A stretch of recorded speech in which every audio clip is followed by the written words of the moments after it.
Take me home, country road, to the place I belong. Okay, West Virginia. next time. Mount Mama. This is exactly the song we want to listen because we are starting to talk about a fantastic experience that Randy has had yesterday here in Vallelunga, because Lucio Cecchinello brings here an Honda 3-cylinder. Is a former 3-cylinder from Raymond Roche, if I see what. Yes. It's okay, it's Yes. correct. 3-cylinder NSR. The bike Randy rode in 1985. 84. With Rothman's color. Yeah, 84, 85. Yeah. 84 was my color, red, white, and blue. Yeah. This is also nice that the bike was in the really Honda colors. Yeah. And also that year was a year that I started the season late because I had no bike. Suzuki, remember, stopped at the end of 1983. And I was lucky enough with Oguma-san to let me use the bike for the match races and for Laguna Seca. Freddie Spencer got injured in the Jody Scheckter event in Donington, and the rest is history. I rode the rest of the season. I paid my mechanics. This is why I was red, white, and blue, my team, Team Mamola.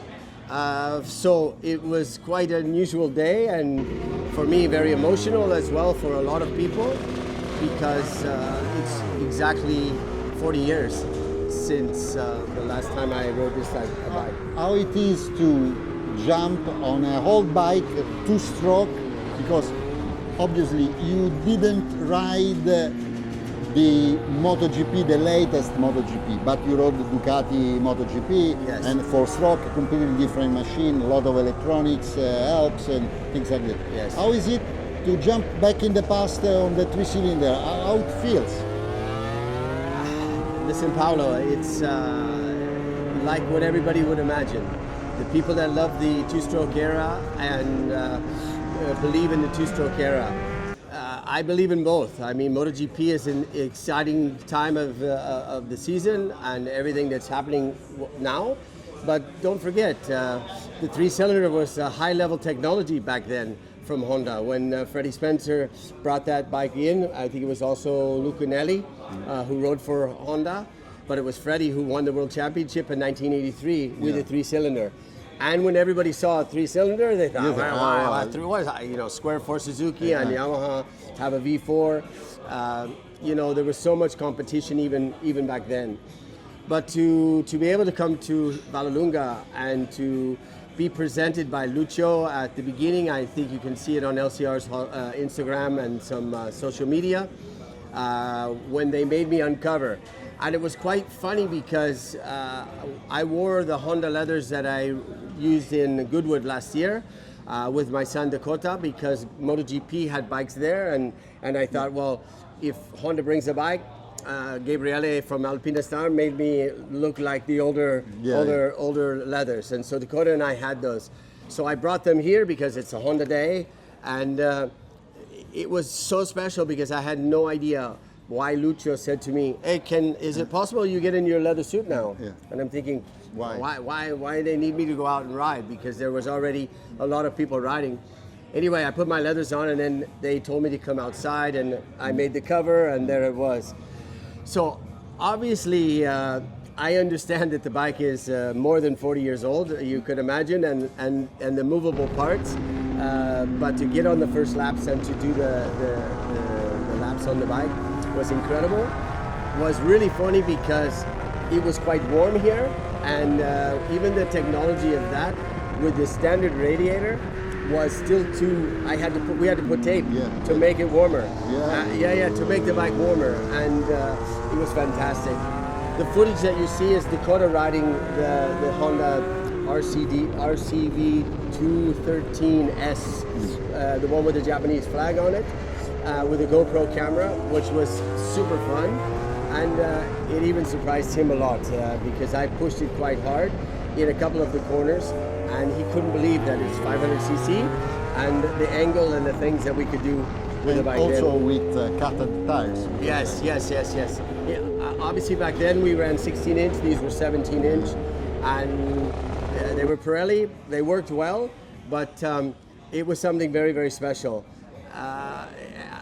Also, I didn't rev it so hard. I didn't push as hard as Respect for the old mechanic. I just that whole thing. I mean, the gentleman that owned the bike and his wife and the mechanic were there.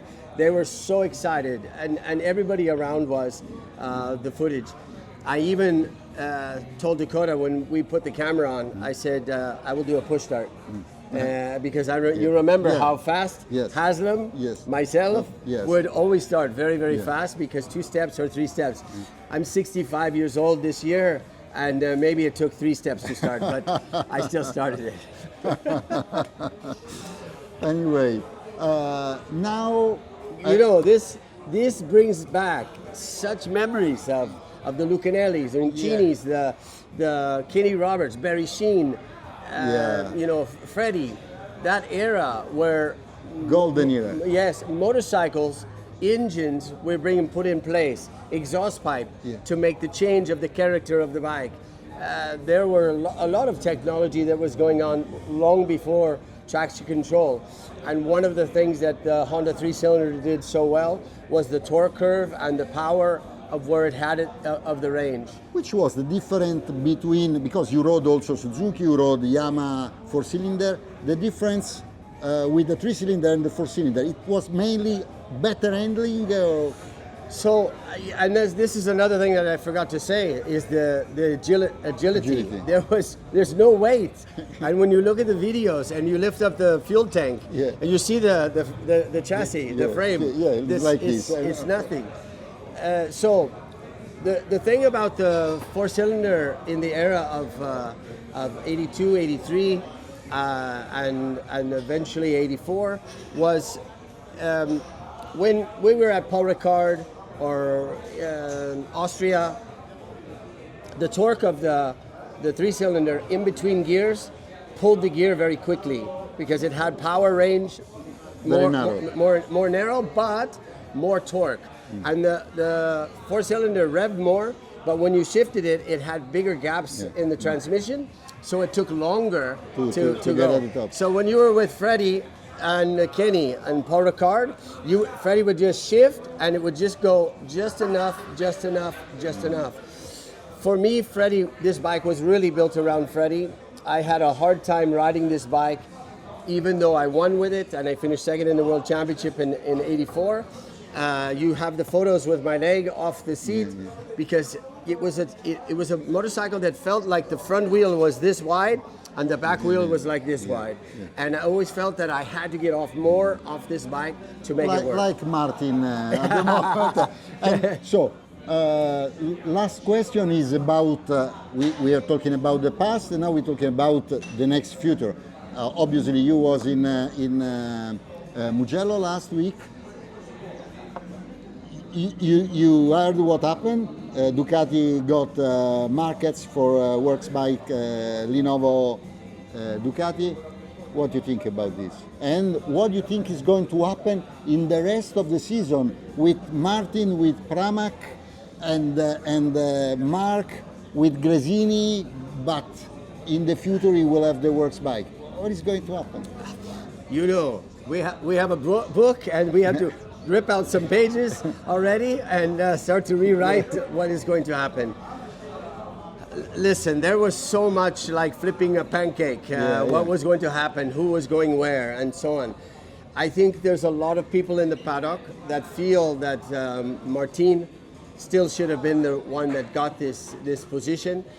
But we also know that an 8-time world champion is worth a lot of publicity.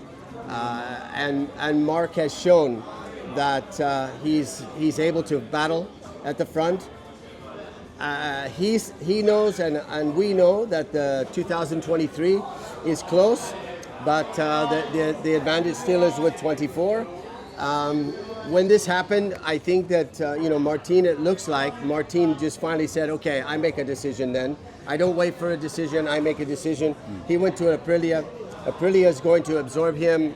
You know, when you saw Massimo Rivola's answer, when he called Aprilia and they said, if you can get him, make it happen. You know, he is somebody, Jorge Martin is somebody that's very special as well. He's leading this championship. Just to bring that again back into perspective, when you've got an 8-time world champion and that guy in the last 2 years has been nowhere with the Honda, nowhere. And for operation at the right arm. Exactly, all of the things that happened, and to be where he's at. Next year, everyone knows it's a bomb. You know, but it's going to be, again, a history story when we see this movement. The next movement I would like to see maybe is the fact that Pramac takes Yamaha. And how great of a story would that be, instead of just keeping it as a Ducati? You could become a hero team to be able to reach into Yamaha's perspective and trying to build a bike for the future. Because don't forget, we have more than 50 races between now and 2027 to learn about Yamaha. And how many years has Pramac been with Ducati? A lot, more than years. Imagine that team absorbing with Yamaha and working together, knowing the history of what Ducati has and what they've had. I don't know what they can use or not use, but you would just think that that would start to happen. We need the Japanese to be fighting back. Everybody seemed to forget very quickly that the Japanese were always fighting the Japanese in the championship. Stoner won it in 2007. It took 12 more years for Pecco to win it. It is the era of European motorcycles at the moment, but Honda and Yamaha are pushing hard.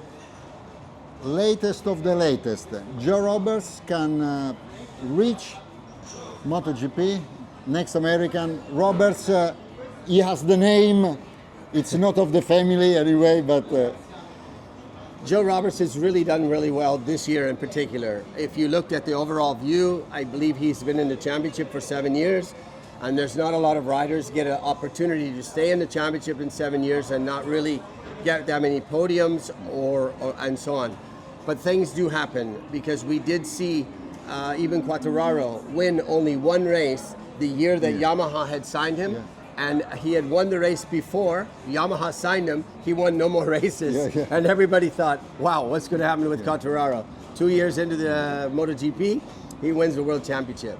So Joe Roberts has talent. When you can beat the guys in Moto2, in Mugello, in their backyard, things like that. He's been running at the front all year. I know that there's a separation with riders that have gone very, very quickly, Aldegar and things like this, with Dunlop tire. The new Pirelli that's come in has suited a lot of riding styles, and it's definitely suiting Joe Roberts.